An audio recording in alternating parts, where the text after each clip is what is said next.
Innovación, creatividad y diseño. El objetivo de la clase del día de hoy es que entiendas el significado de cada uno de estos conceptos. Cómo afectan en el proceso de desarrollo de nuevos productos en las empresas y por lo tanto será de gran importancia en el desarrollo de tu proyecto durante el semestre. Con mucha atención, comenzamos. En el uso de nuestro lenguaje diario, usamos intercambiablemente las palabras creatividad e innovación. ¿Existe alguna diferencia entre estas dos palabras? Para efectos de nuestra clase, sí existe una diferencia. Creatividad quiere decir generar ideas. Pero la creatividad por sí sola no es suficiente para obtener los beneficios de un negocio. Como ejemplo, podemos poner a la empresa Xerox. Xerox, en los años 70, inauguró un centro de investigación que fue ejemplo para todas las empresas en su tiempo. Muchos aspectos de la industria de la computación moderna fueron inventados en ese centro, incluida la interfase gráfica, el mouse, la impresora láser, incluso la computadora de escritorio. Sin embargo, el enfoque estrecho que tenía Xerox en su producto principal, que eran las fotocopiadoras, le impidió explotar estos inventos que tenían.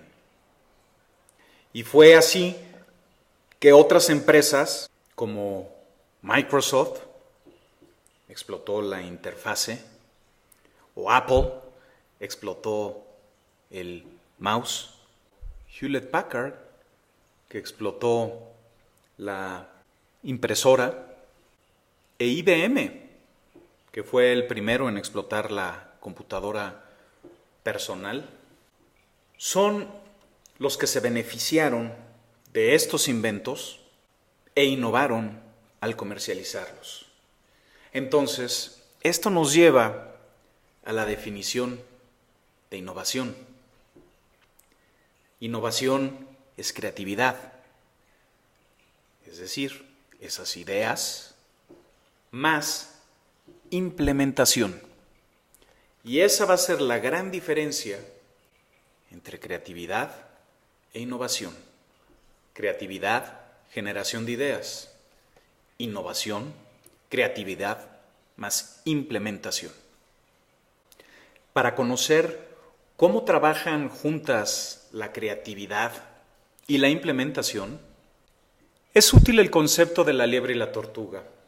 Y aquí no me refiero a la fábula que todos conocemos, sino al concepto que manejó Claxton respecto a los dos tipos de mentalidad comunes en las personas. La mentalidad liebre es una mentalidad interesada en encontrar respuestas. Valora la explicación. Prefiere las ideas claras. Se basa en el lenguaje literal y explícito. Y trabaja con conceptos y generalizaciones, entre otras de sus características. ¿Te sientes cómodo con ese tipo de mentalidad? Muy probablemente eres una mentalidad liebre. Y como la imagen en el fondo lo ilustra, normalmente el management tiene ese tipo de mentalidad. La mentalidad tortuga, por su lado, busca entender las preguntas, valora la observación, gusta de la complejidad y de la confusión. No se basa solo en el lenguaje, sino en signos.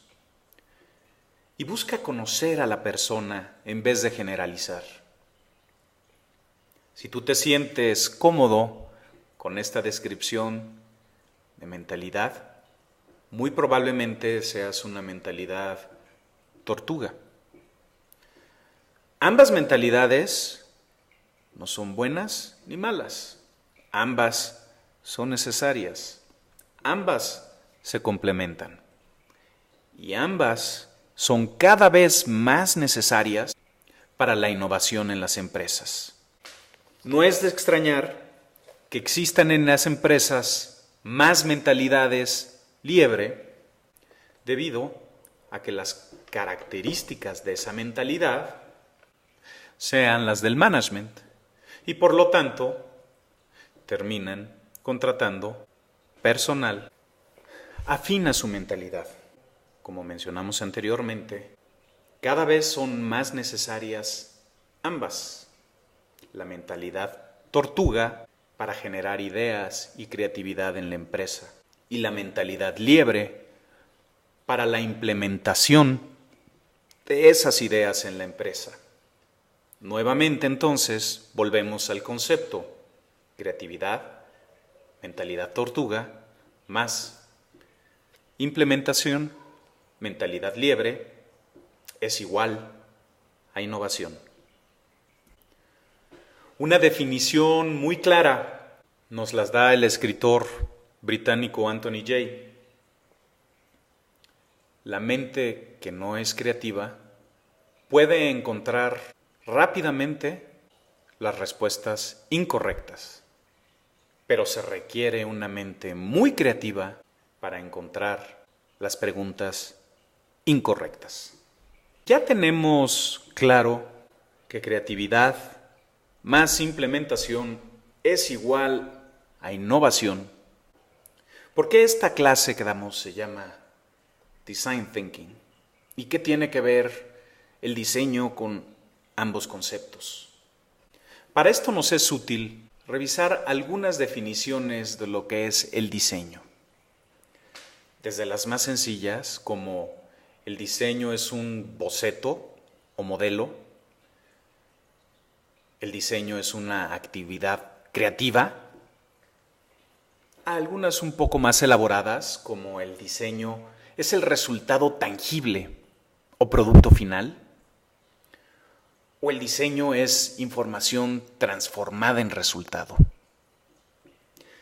Para efectos de nuestra clase, la definición de diseño que utilizaremos será: diseño es el proceso de decisión consciente mediante el cual información es convertida en resultados tangibles como un producto o intangibles como un servicio. Si vemos la imagen de esta lámina, podemos ver el título de arquitectos. Y por eso tiene que ver también el nombre de Design Thinking. Los diseñadores, los arquitectos, trabajan con los conceptos que hemos visto el día de hoy. Por un lado, creatividad, nuevas ideas, esa parte de la mentalidad tortuga de entender a la persona, entender sus necesidades, entender lo que dice, pero no nada más eso, lo que necesita, lo que no dice, y después implementarlo y convertirlo en un resultado real, tangible o intangible. El diseño, lo que agrega a esto es la palabra de proceso, es decir, que se repite de una manera consciente y organizada. Steve Jobs, un líder y director de una empresa que pocas personas se atreverán a considerar que no es innovadora, nos regaló esta frase muy real para el objeto de la clase y de los conceptos que vimos el día de hoy. La innovación distingue al líder del seguidor. Y como vemos en la imagen, está hablando de innovación. Esa es la presentación de la primera versión del iPhone. No solamente fue creativo, con ideas, sino que además lo implementaron. Y además había ya un proceso para seguir creando de las mismas características que ya habían sido implementadas en ese nuevo producto que se lanzaba en ese momento y que posteriormente llevaría a cambios radicales en otras industrias, no nada más de la telefonía celular, como la música o como la comunicación instantánea.